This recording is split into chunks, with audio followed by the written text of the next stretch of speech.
आन्दोलनहरू चाहिँ विरोध के अरे एउटा जुलुसहरू भइराखेका सुनिए। अब मान्छेलाई कुनै पनि आफ्नो विचार अनुसार आफ्नो धारणा अनुसार चाहिँ अब आवाज उठाउने अधिकार सबैको छ। अलिकति चाहिँ जुन हामीले नेपालमा संविधान बनाएको छौँ, जुन प्रकारको चाहिँ राजनैतिक व्यवस्था छ, त्यसलाई राम्रोसँग अहिले व्यवस्थापन भएको छैन, राम्रोसँग व्यवस्थापन हुन सकेको छैन। धेरै चाहिँ नि यो रकमको दुरुपयोग भएको छ, भ्रष्टाचार बढी भएको चाहिँ समाचारहरू आइरहेका छन्। यसले गर्दाखेरि अलिकति असन्तुष्टि पनि छ। त्यो विधानले त एउटा निर्णय गरिसकेपछि त विधान संशोधन हुनुपर्छ नि केही बदल्नको लागि। त्यो बदल्नको लागि त चाहिँ नि अब हामीले अब त्यही अनुसारको पार्टीको चाहिँ एजेन्डा पनि त्यही अनुसार अधिकार चाहिँ सबलाई छ हैन। अधिकार चाहिँ यस्तो प्रकारको चाहिँ नि अब हुनुपर्छ, हिन्दू राष्ट्र हुनुपर्छ भनेर कसैले आवाज उठाउनुपर्छ भने त्यसलाई आपत्ति गर्नुपर्ने खण्ड छँदैछ। पहिला पनि हिन्दू राष्ट्र पनि नभनौँ, केही पनि नभनौँ, अब सेकुलर भनेर चाहिँ नि घोषणा नगरौँ, सबैलाई धार्मिक स्वतन्त्रता चाहिँ नि सबलाई प्राप्त हुनुपर्छ पहिला पनि थियो। तर सेकुलर निरपेक्ष भनेर चाहिँ भन्नु चाहिँ जरुरी छैन भन्ने आवाज पनि उठेको थियो। त्यसकारण कसैले हिन्दू राष्ट्र चाहिन्छ भनेर चाहिँ भन्यो भने त्यसलाई आपत्ति गर्नुपर्ने अधिकार सबैको छ आवाज उठाउने। तर त्यो आवाज अनुसार कार्यान्वयन हुन सक्ने नसक्ने भन्ने कुरो त संविधान संशोधन हुनु पर्यो। अब त्यो चाहिँ नि अब संविधान संशोधनमा 2/3 बहुमतले पास गर्नुपर्ने स्थिति छ, जुन स्थिति चाहिँ अहिले छैन।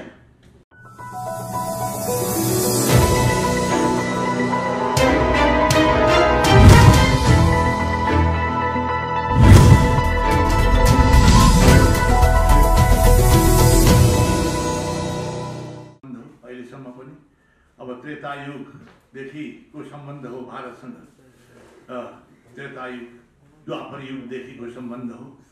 अब चाहिँ नि तपाईँको चीनसँग पनि चाहिँ नि 7औं शताब्दीदेखि, पहिला त अब हाम्रो छिमेकी तिब्बत थियो, अब तिब्बतसँगको सम्बन्ध 7औं शताब्दीदेखि, त्यसपछि तिब्बत चीनको अङ्ग भयो। त्यसकारण चीनसँग पनि एकदमै लामो सम्बन्ध छ। खास गरेर भृकुटीको सोङचनगम्पासँग चाहिँ नि बिहा भएपछि अब तिब्बतमा चाहिँ नि बुद्ध धर्म नै नेपालबाट चाहिँ नि तिब्बतमा ट्रान्सफर गरेको भृकुटीको चाहिँ नि ठुलो योगदान छ।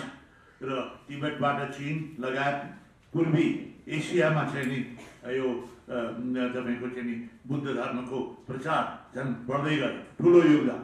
अनि भृकुटीको योगदानलाई त त्यहाँ चाहिँ नि ग्रिन ताराको टाइटल दिएको थियो चाहिँ नि तिब्बतमा। त्यस कारण चाहिँ नि उनीहरूसँग पनि हाम्रो पुरानो सम्बन्ध छ, भारतसँग पनि पुरानो सम्बन्ध छ।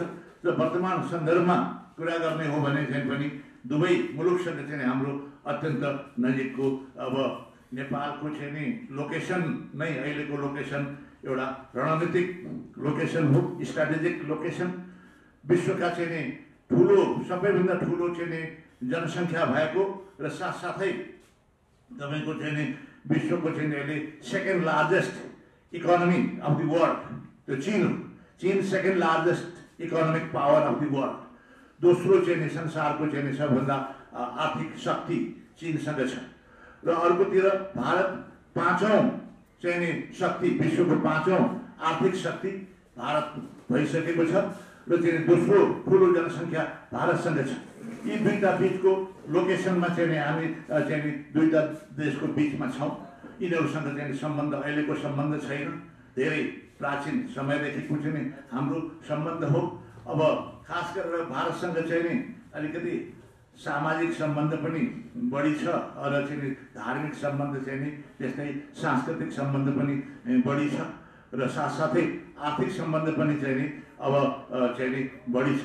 नेपालको अहिलेको व्यापारको कुरो गर्नुहुन्छ भने करिब झन्डै चाहिँ नि 69% नेपालमा जति पनि चाहिँ नि विदेशबाट चाहिँ नि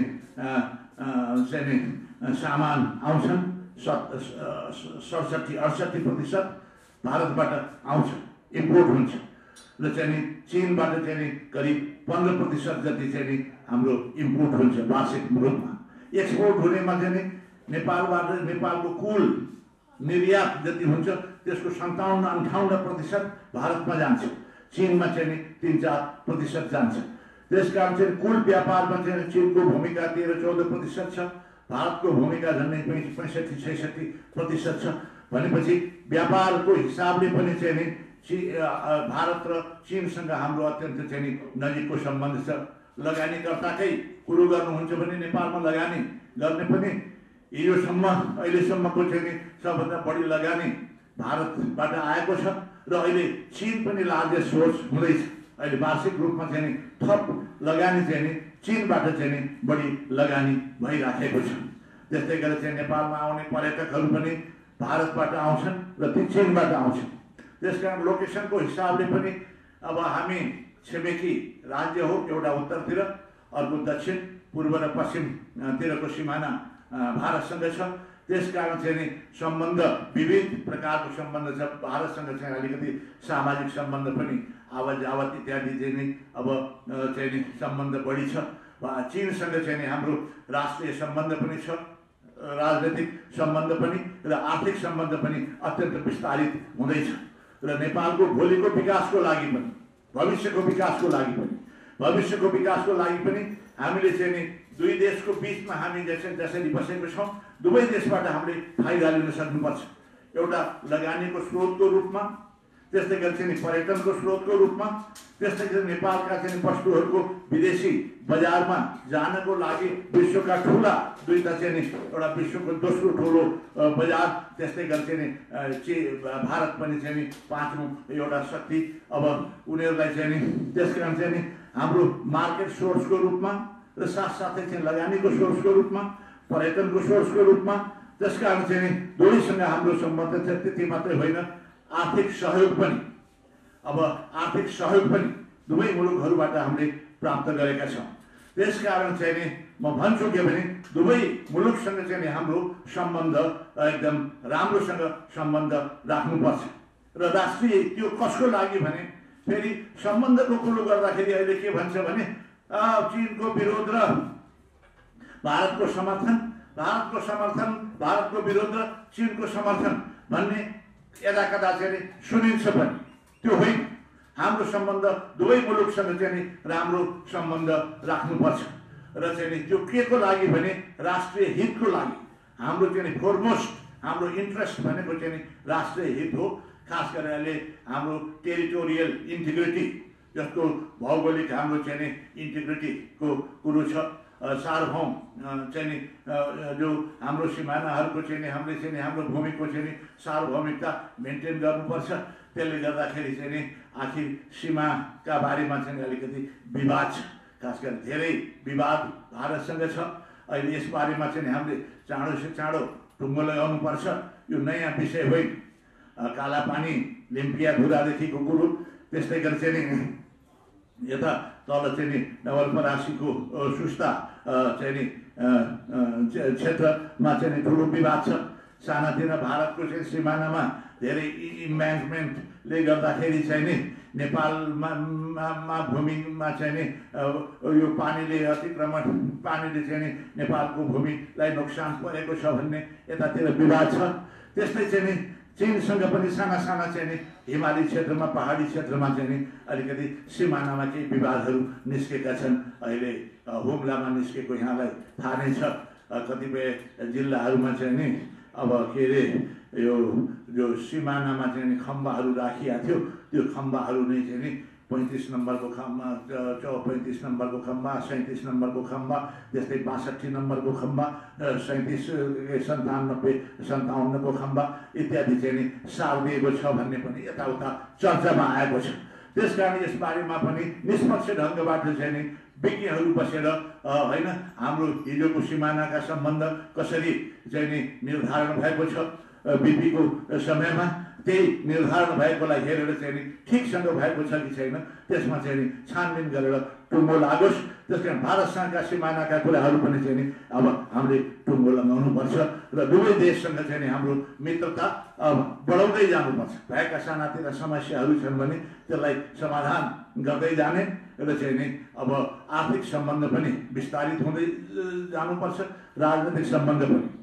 र अहिले खास गरेर चाहिँ नि अब भारतबाट त्यहाँका रहेका इन्टेलिजेन्स चाहिँ नि एजेन्सीको चिफ नेपालमा आए, जस्तै गरी चाहिँ नि कमान्डर इन चिफ त्यहाँको आर्मीको चिफ पनि नेपाल आए, त्यस्तै गरी चाहिँ नि विदेश सचिव पनि आए। यी रुटिन खालका चाहिँ भिजिटहरू हो।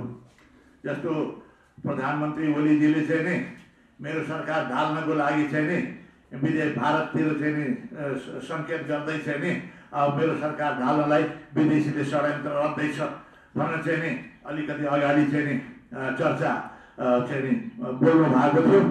अब त्यसको लागि चाहिँ एक्सप्लेनेसन गर्न चाहिँ नि हामीले कुनै पनि भूमिका खेलेका छैनन् भनेर भारतले देखाउन खोजेको हो कि अथवा ओलीजीले चाहिँ नि त्यसका स्पष्टता लिन खोजेको हो। ऊ भेट्न आए। विदेश अब कमान्डर इन चिफ भनेको पनि एउटा नियमित हो। नेपालको चाहिँ नि नेपालको आर्मीमा अनररी जेनरलको एउटा स्ट्याटस इन्डियन आर्मीको चिफलाई दिइन्छ। नेपाली आर्मीको चिफलाई पनि अनररी जेनरल इन्डियामा चाहिँ दिइन्छ। त्यो चाहिँ नि स्वाभाविक रुटिन विषय हो। त्यस्तै गरेर यो के अरे तपाईँको सचिव यो परराष्ट्र सचिव आए। नेपाल र भारतका बिचमा जे जति अब इस्युजहरू छन्, जे जति विषयहरू छलफलका विषयहरू छन्, कतिपय विवादका विषयहरू छन्, त्यो सल्भ गर्न त्यसले पनि अब एउटा भयो। र साथसाथै चाहिँ नि अहिले नेपालको परराष्ट्र मन्त्रीलाई पनि भारतमा चाहिँ यो वार्ता गर्नको लागि निमन्त्रणा आएको छ भन्ने मेरो अब जानकारीमा आएको छ। यो सकारात्मक कुरा नै हो। यो अहिले सम्बन्ध केही अलिकति भारतसँग अलिकति सम्बन्ध चाहिँ अलिकति तलमाथि भएको अवस्था थियो। त्यस बखतमा सुधार गर्नको लागि यसबाट चाहिँ नि मद्दत पुगोस् र हामीसँग दुई मुलुकमा भएका समस्याहरू समाधानको लागि मद्दत पुगोस्। र चीनका चाहिँ नि अब रक्षा मन्त्री पनि आएका छन्। अब रक्षा मन्त्रीसँग चाहिँ चीनसँगको सम्बन्ध अब हामीले चाहिँ नि सहयोग प्राप्त गरिराखेका छौँ। त्यसको निरन्तरता होस्, चीनसँग सम्बन्ध पनि बलियो हुँदै जाओस्। त्यसकारण चाहिँ नि म के भन्छु भने अब एकातिर चर्चा के हुन्छ भने चीन र चाहिँ नि सँग सम्बन्ध बढायो भने चाहिँ नि भारतको कस्टमा, भारतको मूल्यमा चीनसँग, चीनको मूल्यमा भारतसँग भन्ने यो हुँदै हुँदै दुवैसँग चाहिँ हाम्रो राम्रो सम्बन्ध रहनुपर्छ र एउटा सन्तुलित ढङ्गको समस्या रहनुपर्छ। जुन जुन विषयहरूमा हाम्रो चाहिँ नि उनीहरूसँग सम्बन्ध छ ती सम्बन्धलाई सुधार गरौँ। समस्याहरू चाहिँ नि छन् भने चाहिँ नि त्यसलाई समाधान गर्दै जाउँ। यसमा धेरै विवाद कुनै एउटा चाहिँ विदेशबाट चाहिँ नि कुनै एउटा चाहिँ नि अब पदाधिकारीहरू आए भने त्यसमै विवाद गर्नु जरुरी छ। यो सकारात्मक ढङ्गले अगाडि बढाउँदै जाओस्। नेपालको चाहिँ नि यो भूमि दुईवटा ठुला चाहिँ शक्तिशाली राष्ट्रको बिचमा छ। यसबाट हामीले चाहिँ नि as a source of market, as a investment source, as investment यो चाहिँ नि डेभलपमेन्ट एसिस्टेन्सको सोर्सको रूपमा, पर्यटनको रूपमा सबै ठाउँमा चाहिँ नि हामीले फाइदा लिन सकौँ। यही चाहिँ नि म भन्छु। र म त के भन्छु भने जहिले पनि फेरि भारत र चीनको सम्बन्ध सुधार गर्नको लागि पनि नेपाल एउटा चाहिँ नि ले भूमिका खेल्न सक्छ। उनीहरूको बिचमा आर्थिक सम्बन्ध बढाउनको लागि भारत र चीनको व्यापार सम्बन्ध पनि बढ्दैछ। त्यो व्यापार सम्बन्ध बढाउनलाई नेपालमा एउटा ट्रान्सिटको रूपमा, नेपाललाई लिङ्कको रूपमा, एउटा ब्रिजको रूपमा चाहिँ नि ठुलो भूमिका नेपालले खेल्न सक्छ। अब प्राचीन कालकै कुरो गर्नु हो भने यहाँलाई म के भन्छु, नेपालको as a source of entrepot trade, नेपालको भूमिमा काठमाडौँको चाहिँ जति चाहिँ नि अलिकति आर्थिक सम्पन्नता भएको छ त्यो कारण चाहिँ नि प्राचीन कालदेखि नै के कारण भने चाहिँ नि तिब्बत चीनबाट आउने भारततिर जाने सामान पनि काठमाडौँमा आउँथ्यो। त्यस्तैबाट चाहिँ भारतबाट चाहिँ उतातिर तिब्बत चीनतिर जाने सामान पनि काठमाडौँमा पुग्थ्यो अनि काठमाडौँमा व्यापार हुन्थ्यो। इन्ट्रिपोर्ट ट्रेडको सेन्टरको रूपमा चाहिँ नि काठमाडौँ थियो त्यस वखतमा। आजभन्दा चाहिँ नि 700-800 वर्ष अगाडिको, 800 वर्ष अगाडिको कुरा हो। त्यसकारण चाहिँ नि भविष्यमा पनि दुई देशको बिचको चाहिँ नि अब यो व्यापार सम्बन्धबाट नेपाललाई लिङ्कको रूपमा हुन सक्छ।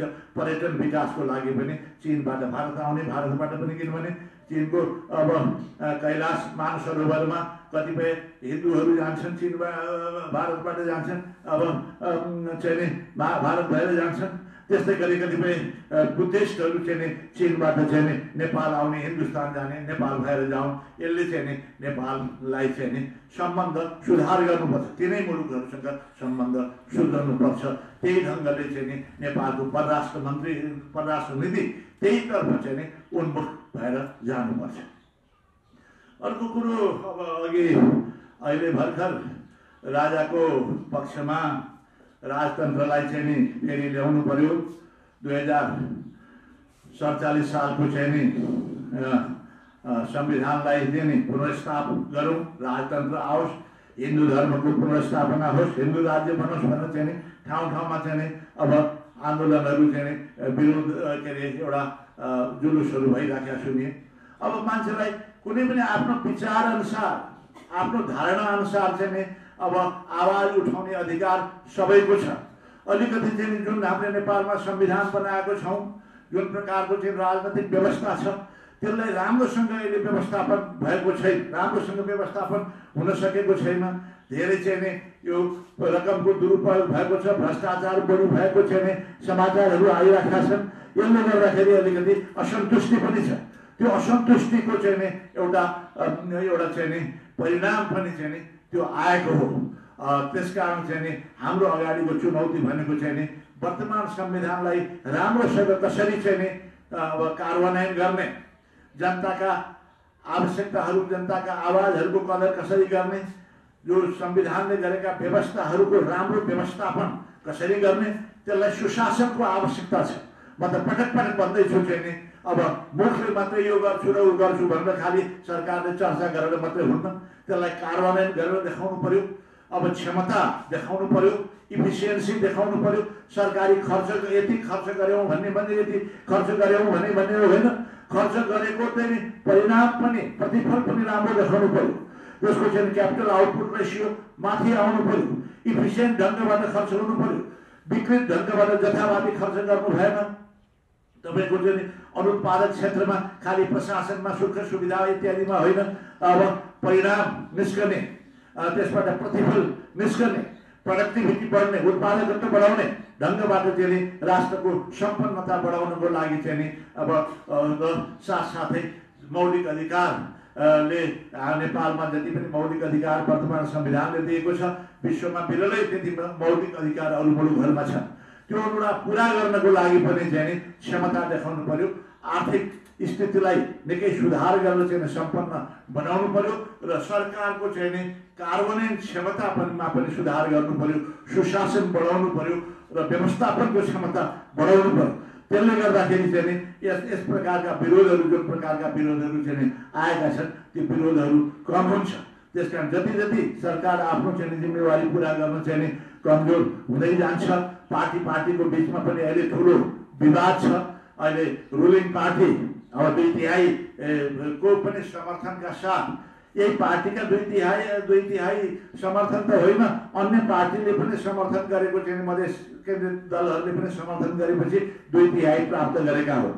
अब त्यसले गर्दाखेरि ठुलो आकांक्षाहरू, मान्छेलाई ठुलो आशा थियो, त्यो अनुरूप चाहिँ नि उपलब्धि नभएको हुनाले पनि चाहिँ नि र अहिले रुलिङ पार्टीभित्र पनि लडाइँ छ। सरकारको व्यवस्थापनका बारेमा पनि धेरै गुनासोहरू चाहिँ नि उजुरीहरू छन्। यसले गर्दाखेरि चाहिँ नि अलिकति यो विरोध भएको हो। त्यसकारण चाहिँ नि पार्टीहरूले पनि आफ्नो चाहिँ नि व्यवस्थापनमा सुधार गर्नुपर्छ। आन्तरिक झैझगडा होइन, मेरिटोक्रेसी जस्तो तपाईँको व्यवस्थापन, राज्य सुशासनमा चाहिँ आवश्यकता के छ भने चाहिँ नि राजकाज राम्रोसँग चलाउन सही मान्छेलाई सही ठाउँमा ल्याउनु पर्यो। मेरो मान्छे र तेरो मान्छे भन्ने होइन, पार्टीकरण गर्ने पनि होइन, योग्यता क्षमताको आधारमा, मेरिटोक्रेसीको आधारमा चाहिँ नि अगाडि बढाउनुपर्छ। खालि मेरो मान्छे र तेरो मान्छे गुटबन्दी गरे नै पार्टीकरण गर्ने त्यो प्रवृत्तिबाट चाहिँ नि अलिकति माथि उठ्नुपर्ने जरुरी छ। त्यसकारण राष्ट्रलाई एउटा राम्रो सुशासनको आवश्यकता छ, व्यवस्थापनमा सुधार गर्नुपर्छ, राजनैतिक क्षेत्रमा त्यो सुधार हुनु पर्यो। त्यो भएपछि आर्थिक सामाजिक क्षेत्रमा पनि चाहिँ नि सुधार हुँदै जान्छ। यही मेरो चाहिँ नि चाहना छ नि, यही हो।